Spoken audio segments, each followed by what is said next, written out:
Bonjour. Aujourd'hui, nous rencontrons l'un des grands ténors de la restauration. Il a fait son apprentissage chez Paul Bocuse. Après, il a voyagé partout dans le monde, surtout aux États-Unis d'ailleurs. Mais en bon Lyonnais, il est revenu s'établir chez lui. Et c'est Michel Grosjean qui nous présente notre invité. Bonjour France. Bonjour. Ce qu'il faut dire de Pierre Orsi, c'est que c'est la précision, la rigueur en cuisine. Et je pense que Pierre l'a découvert en partie en allant à travers le monde, en voyageant beaucoup. Enfin, le départ de ma carrière a été quand même Paul Bocuse, hein, qui a su nous donner le bien de savoir-faire et surtout d'avoir une rigueur et cette discipline qu'il a lui-même. On sent bien d'ailleurs à Lyon l'influence de Paul Bocuse. Ah, c'est le grand patron de tous les cuisiniers. Oui. On lui doit beaucoup tous parce qu'il a su promouvoir le cuisinier, le faire sortir de sa cuisine. Et si maintenant on voyage tous un petit peu, eh bien c'est pour le bien de nos maisons et surtout pour progresser et voir ce qui se passe ailleurs. Car vous parliez de l'Amérique tout à l'heure, mais il est un fait qu'en Amérique, maintenant, vous avez de très grandes maisons, de très grands professionnels. Et il n'est pas dit que plus tard, on soit obligé un petit peu de se reconvertir et d'aller prendre des idées là-bas. Oui, alors c'est fini. On parlait toujours des Américains comme des barbares de la cuisine, mais il n'y a pas que cela.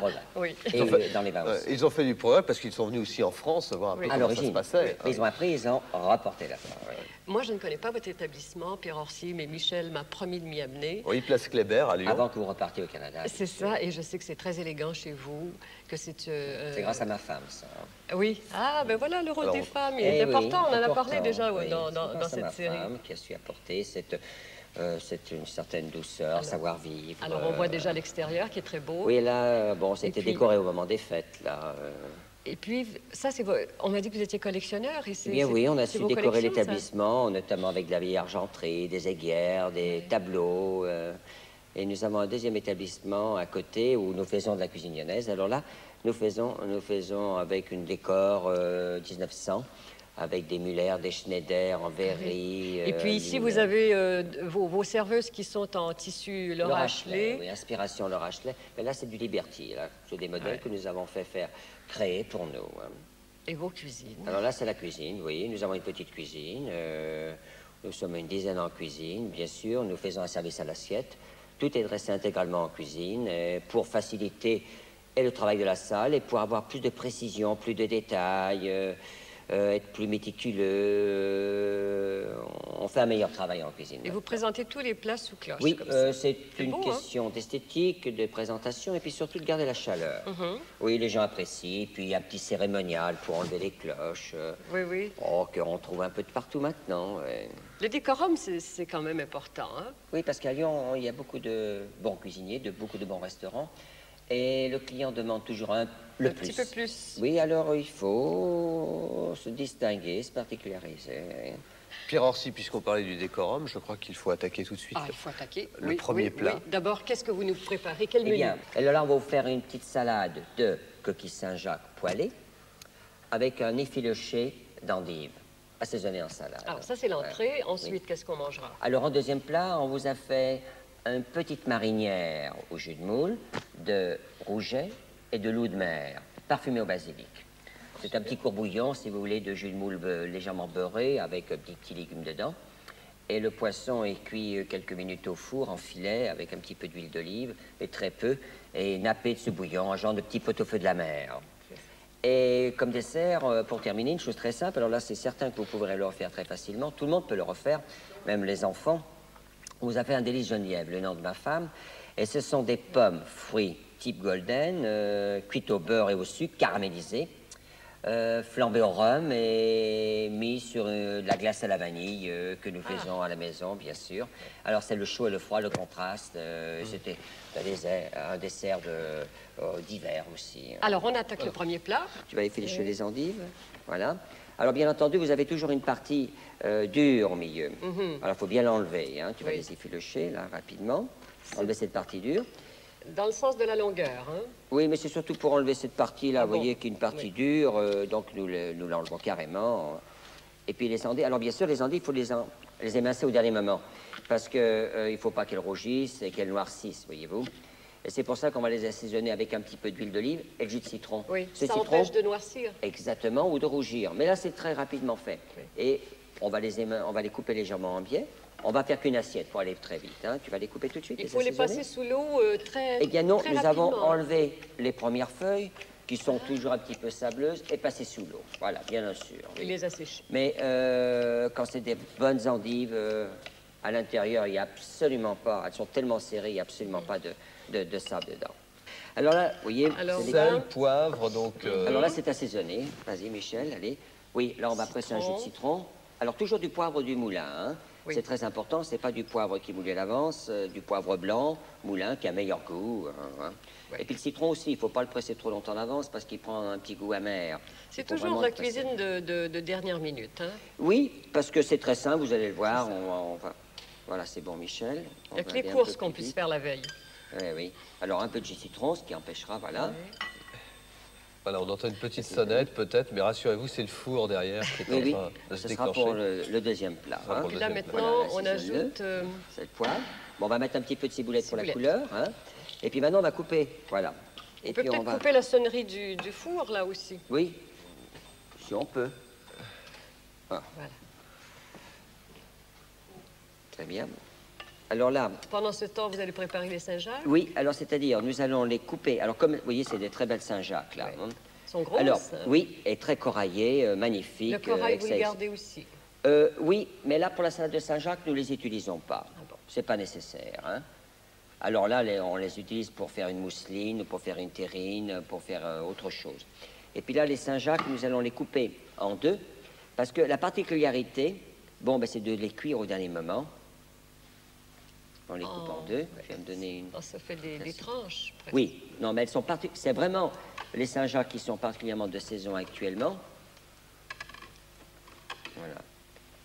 Parce qu'on reconnaît, vous voyez, quand c'est frais, je mettrai un petit peu de sel et poivre, Michel. Voilà, voilà, ça me fera pour une jolie portion. Non, on va faire ça pour le moment.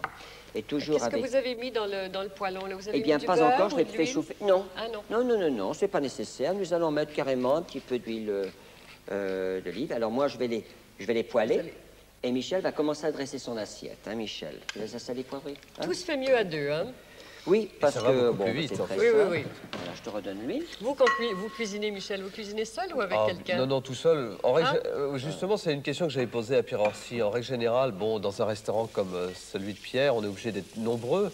Mais je pense qu'un cuisinier émérite aime bien cuisiner tout seul, avoir tous ses instruments et ses mélanges bien, autour de lui. Non, je vais un petit peu contredire là, parce que en cuisine, il faut être nombreux. Pourquoi? Parce que si la cuisine actuelle, c'est une cuisine de préparation au dernier moment, et chaque poste de travail est bien distinct des uns des autres. Un fait uniquement les légumes, l'autre fait uniquement les hors d'œuvre, l'autre fait uniquement les poissons, les sauces, et l'autre, en dernier, il dresse au dernier moment. Alors là, nous avons utilisé une poêle dite Tefal, anti-adhésive, Oui. qui permet, si vous voulez, de mettre très, très, très peu de corps gras. Et en l'occurrence, là, nous avons mis un filet d'huile d'olive. Vous voyez, comme ça vous les fait, ça vous les colore, là. oui. Vous voyez? Et surtout, ça ne doit pas être trop cuit. C'est une question de minutes. La hein. cuisson est rapide, hein? Ah oui, oui, La- c'est ouais. très rapide. Oui, oui, oui, absolument, voilà. Alors, Et Michel, comment, il met comment on voit quand c'est cuit? C'est à l'œil oh, ou, au toucher, à toujours, l'œil. hein? Oui, on le voit très rapide. Quand Et c'est c'est la debout. meilleure façon de cuire une coquille Saint-Jacques, c'est-à-dire de cette façon-là, où vous en tirez vraiment toutes les quintessences. Hein. Ah, Mais vous voyez, ça suffit, c'est assez cuit là. C'est Voyez. très beau, l'assiette que Voilà, vous avez alors préparée. Michel va pouvoir la dresser. Tiens, Michel, tu vas pouvoir la dresser autour. Alors la salade est assaisonnée, on a fait une petite décoration. Il n'y aura Oui. plus que la petite main. Et voilà. Et là, c'est à manger immédiatement, très nature. Oui. C'est-à-dire, alors, l'assaisonnement que vous avez avec les endives, l'huile d'olive et le jus de citron suffit avec, si vous voulez, vos coquilles Saint-Jacques Ah qui oui. sont vraiment naturelles. C'est là qu'on a la vraie saveur des aliments, hein? Ah, mais là, particulièrement la Saint-Jacques. Hein. Là, c'est vraiment la seule façon de cuire une Saint-Jacques est en coquille fraîche, où vous avez toute la quintessence du produit.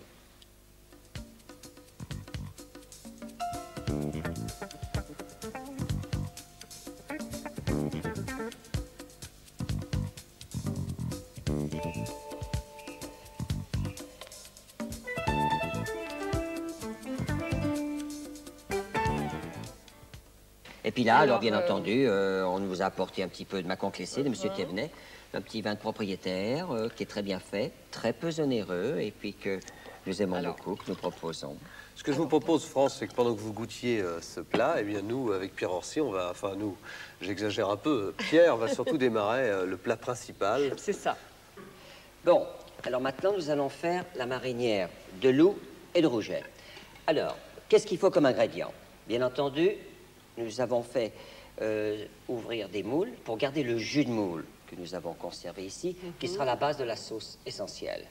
Alors, filet de loup, filet de rouget, et partiellement du basilic frais. Ça, c'est très important, pas sec, vraiment frais. Un peu de petits pois, la tomate concassée, des champignons frais de Paris tout simplement émincés, et des échalotes grises que nous avons hachées ici, et un petit peu de blanc de poireau. Alors là, vous avez tous ces ingrédients pour réussir cette recette, qui est un genre de pot-au-feu de la mer, mais vous n'êtes pas obligé d'utiliser du rouget ou du loup. On peut utiliser de la dorade, on peut utiliser du grondin, on peut du halibut que vous connaissez.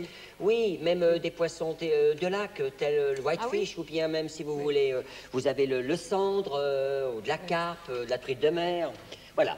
Mais où il faut être très attentif, ce sont les cuissons des poissons, qui vont être levés en filet, désarrêtés, cuits quelques minutes selon la grosseur, avec un petit peu d'huile d'olive dans un plat en terre au four, et après, mis dans ce petit bouillon de jus de moule qui sera beurré avec tous les petits ingrédients dedans. On va vous observer, c'est la meilleure façon d'apprendre. On peut mettre plus de 2 poissons ou seulement 2 sortes de poissons? Oh, on peut mettre 3 poissons. Ouais, 3 poissons. Oui, on peut même mettre des coquilles Saint-Jacques aussi, éventuellement. Hein. Alors là, Michel, il nous a déjà cuit la petite julienne il a fait suer la julienne de poireau. Les moules sont cuites, les petits poissons prêts. Alors, on n'a plus qu'à lever le poisson maintenant. C'est ce que nous allons faire. Alors, ça... Parce qu'on ne fait pas toujours aussi bien que Michel. Hein.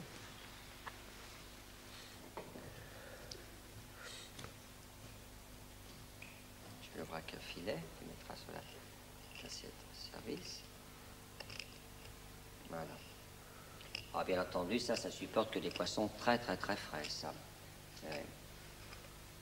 Pierre Orsi, je vous vois donc, on vous voit là en train de montrer comment il faut faire à nos téléspectateurs, et aussi Michel, là, qui est un jeune qui débute. Est-ce que souvent vous avez des jeunes qui viennent de tous les coins du monde? On a de très grosses demandes. Hein. On a toujours en stage par l'école hôtelière de M. Tudji, qui nous envoie 2 fois par an un stagiaire. Non rémunéré, pris en charge par des assurances spéciales et surtout par l'école, parce que nous avons la chance d'avoir près de Lyon cette école hôtelière japonaise où il transite tous les ans 200 élèves. Et donc, c'est bon pour Lyon, voyez-vous. Voilà. Alors, on va pouvoir écouter. Il faut un bon couteau. Voilà. Oui, mais ça, on peut le préparer à l'avance. On peut le faire ou le faire faire. Ou comme disait Michel, on le fait faire par son poissonnier. Oui, oui, ça, c'est pas de problème. Là, il faut compter de 100 à 140 grammes de poisson net par personne. En gros, pour que ça passe pour quelque chose de copieux. Hein? Voilà. Alors là, nous allons le couper toujours, vous avez vu, on le coupe toujours en biais, en sifflet. Alors les arêtes sont enlevées. Voilà, je coupe carrément en 2 là, Michel. Carrément en 2. Et nous allons, voilà, alors vous voyez, il a fait des petites incisions sur le dessus pour que la chaleur pénètre davantage par rapport les parties minces, vous voyez. Et puis on va mettre un petit morceau de... Là, il va falloir le couper, celui-là, non? Voilà, oui. Carrément, en biais. Voilà, comme ça on va cuire ces petites portions. Alors, on va l'assaisonner de sel et poivre, et un filet d'huile d'olive. Est-ce qu'il faut faire des portions individuelles comme ça, ou on peut cuire dans une plus grande bien entendu, selon la conséquence de votre repas. Pour 4 personnes, par exemple? Eh bien, vous prenez un plat plus grand ou vous prenez 2 plats, selon la dureté. Alors, sel et poivre, tu as mis, le poivre du moulin, voilà. Et puis, alors pendant ce temps, nous allons finir la sauce.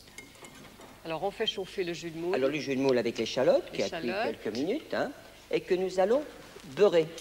C'est-à-dire du beurre frais, carrément du beurre frais. Oui. Alors, il faut bien compter 20 grammes par personne, hein.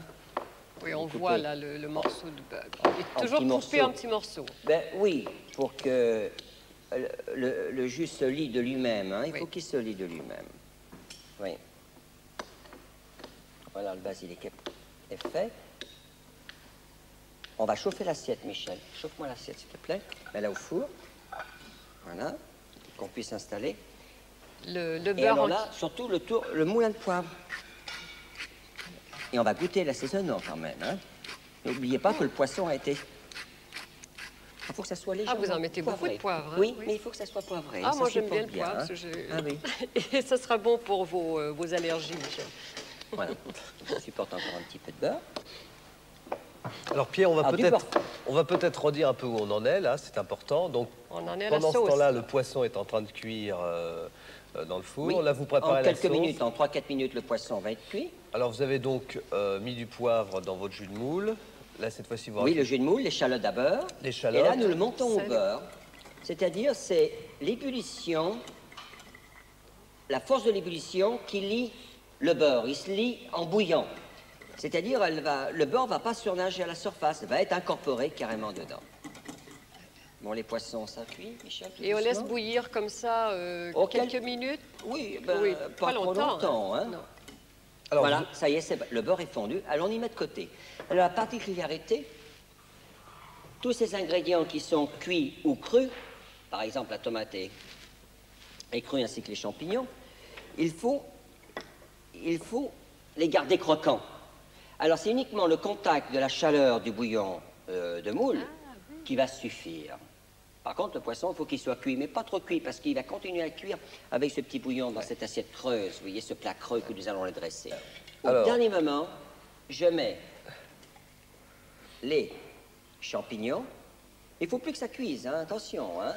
alors, vous rajoutez vos champignons, Les champignons et surtout le Basilic. basilic. le basilic Et frais. vraiment au dernier moment. Hein. Alors là, Pendant je ce retire temps-là, le on frais. décore l'assiette avec la Oui. julienne de poireaux. Eh bien, c'est-à-dire dans l'assiette qui est chaude, nous disposons la garniture, y compris les moules dedans, qui vont se chauffer au contact et nous allons disposer nos poissons et napper avec la sauce dessus. Voilà. Mais les moules aussi, Michel, voilà. Et pour tout ça, disposer c'est le dessus. bouillon chaud qui va tout, Ah oui, oui. tout réchauffer. Et au pire, ce que nous faisons, nous, dans notre cuisine, l'assiette, nous la passons, une fois qu'elle est garnie avec les poissons et les légumes, nous la passons quelques secondes au four, pour être sûr que ça envoie. Et puis, le jus de moule beurré au dernier moment dessus, voilà, tout simplement, dessus. Voilà. C'est que... T'as une spatule, Michel, pour pouvoir y dresser. Allez, petite spatule ici, et puis tu le dresses. Voilà. Alors, on va On peut-être étoile. montrer un peu. Voilà, on dresse. Voilà, on va pouvoir le mettre dessus. Allez, vas-y. Voilà, deux petits filets de rouget. Comme ça vous permettra de goûter. La couleur du poisson nous indique aussi que c'est prêt. Hein? Ah oui, oui, et puis pas trop cuit, vous voyez, il a Oui, la oui. pointe. Pas trop cuit. Et au dernier moment, voilà. Le bouillon chaud. Nous avons, oui. Alors je mets un petit peu de tomate aussi, parce que je ne l'ai pas mis, je voulais pas qu'elle cuise la tomate. Hein. Voilà, on a goûté l'assaisonnement.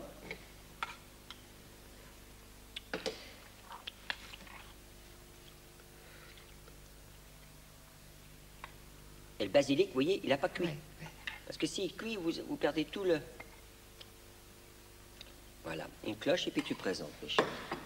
Et voilà. Tout ça.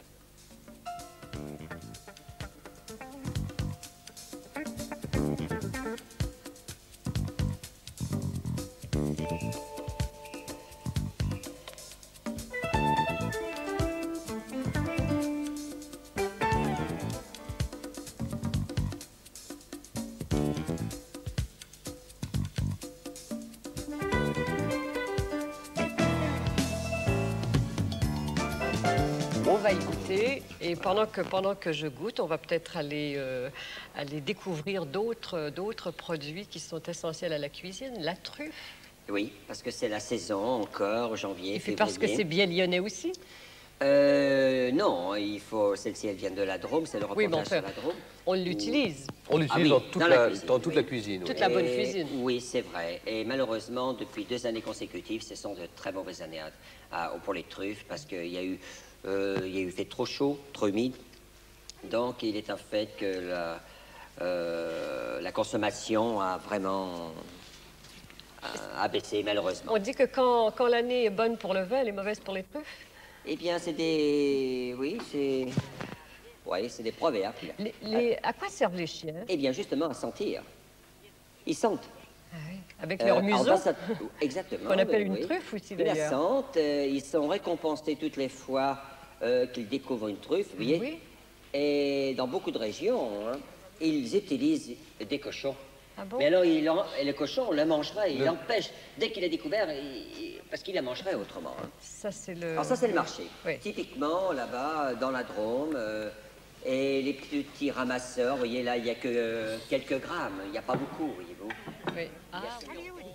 Ah, qu'elles sont jolies. Tiens, viens voir. Regarde, vois. Que c'est joli, ça. Viens là. Viens là, tu es sage. Viens ici, tiens. Là. Voilà. Hein? Tiens. Bon. Pierre, alors Maintenant, Voilà. le dessert le plus simple qui existe, est le meilleur. vous avez pris un peu d'avance là quand même. hein. Oui. Oui. Alors là, nous avons mis dans la poêle autant de beurre que de sucre pour faire un caramel, couleur caramel. Et tant ce caramel qui est chaud, vous ne mettez pas surtout le doigt hein, dedans, non, hein. non, non. Nous allons mettre des pommes que nous avons épluchées au couteau économe, enlever le centre et couper en quartiers Des quartiers de de pommes. 2 cm. Voilà, vous voyez, il a une belle couleur. Des hein. pommes qui cuisent bien. Voilà. On met ton fouet là. Et là, nous allons... Enlève le fouet, c'est bon. Et là, nous allons disposer les pommes dedans pour les cuire dans ce caramel. Alors, bien entendu, les pommes, au bout d'un moment, vont rendre un petit peu d'eau. Et cette eau, liée à ce... Ça va un petit peu vite. Liée à ce caramel qui est fait au beurre, va faire la sauce qui va nous composer le dessert. Et le caramel ne peut pas brûler? Non, ben là, il faut être attentif. Ah hein. oui, c'est ça. Mais Faut pas oublier il faut quand même qu'il soit coloré, hein, Ah, c'est parce beau. que ça va le détendre. La cuisson des pommes va le détendre, va faire une sauce. Elle sera plus caramel, sera juste couleur de rosé. Pendant ce temps, Michel va mettre... Alors, qu'est-ce qu'il vous faut pour ce dessert? Bien sûr, il faut de la glace à la vanille. Que nous On en faisons, t- on en trouve que vous partout. disposez... Oui, la bonne glace à la vanille. Ben, vous, bon, vous mais la chez nous, faites, chez mais Orsi, nous la peut- faisons. oui. On peut l'acheter aussi. Oui, bien sûr, vous pouvez l'acheter. Alors, c'est le moment de flamber. Et les pommes et le rhum se marient Oui. très bien. Alors il faut éviter, si possible, de rester au-dessus de la poêle au moment où vous allumez. Vous avez mis une bonne lichette de rhum, Oui, mais vous ne grosse mettez quand même cuillère. pas la bouteille. Hein. Voilà. Alors là, maintenant, ça ne c'est- peut plus brûler c'est au maintenant. goût. Ça va se faire. Il faut y métonner quelques minutes maintenant, vous voyez. Pierre Orsi, ce dessert, on ne le fait qu'aux pommes. Hein. Il ne peut pas se faire avec un Au autre poire. fruit. Au poire aussi, Au oui. poire, il peut se faire. Oui, oui, c'est très bon. Il peut se faire au brignon, il peut se faire aux abricots. Le même principe, là. Ouais. Mais enfin, là, c'est le meilleur résultat que nous avons et c'est celui que nous faisons Et puis les à la pommes carte. et la crème glacée, ça va bien. Hein. Pierre Orsi. Et on les dispose autour, vous voyez, tout simplement. Alors, vous voyez, au contact du chaud, du froid. Eh bien, c'est délicieux. Et puis, ce caramel va fondre, va se marier avec la glace de vanille. Pierre, une question à propos des États-Unis, puisque vous y allez assez régulièrement. Est-ce que les Américains sont prêts à tous les mélanges, à toutes les sauces Non, et, je pense qu'ils sont prêts maintenant à apprécier de la bonne cuisine. En tout cas, ce mélange-là, Et, ils connaissent bien. Hein. Ah oui, oui, ils connaissent ça, oui, oui. Est-ce que vous avez ramené des choses des États-Unis, des produits, par exemple que... Oui, le riz sauvage, notamment, oui. Parce que le riz sauvage, ici, ça n'existe Ah, pas. oui. Ah non, non, non, non, non, c'est vraiment typiquement américain. Et Voilà, vous avez ajouté le délit ça, Geneviève, un dessert c'est tout simple que tout le monde peut réussir. Même les enfants peuvent le réussir. Mais je crois que Voilà. le grand mérite de ce dîner, c'est que tout le monde peut le faire. Non, c'est très facilement. simple. Juste au dernier moment, vous mettez un petit peu de caramel, vraiment, voilà, qui vous fait la sauce. Vous voyez. Et puis ce parfum qui vous donne les pommes et le rhum. C'est vraiment un mariage heureux. Voilà. Eh bien, cette fois-ci, je crois que c'est Michel Ça y qui est. va déguster parce qu'il s'est réservé pour le dessert. Tout à Vous fait, voyez, là, on va aujourd'hui. tous goûter. Avec un petit peu de macon clessé de chez Thévenel, un petit propriétaire qu'on aime beaucoup. Alors, chers téléspectateurs, nous vous disons au revoir et puis moi, je vous abandonne pour déguster ce bon plat, ce dessert. Voilà. Alors, on peut le manger maintenant. Et bon appétit. Tiens, Michel, tu sais.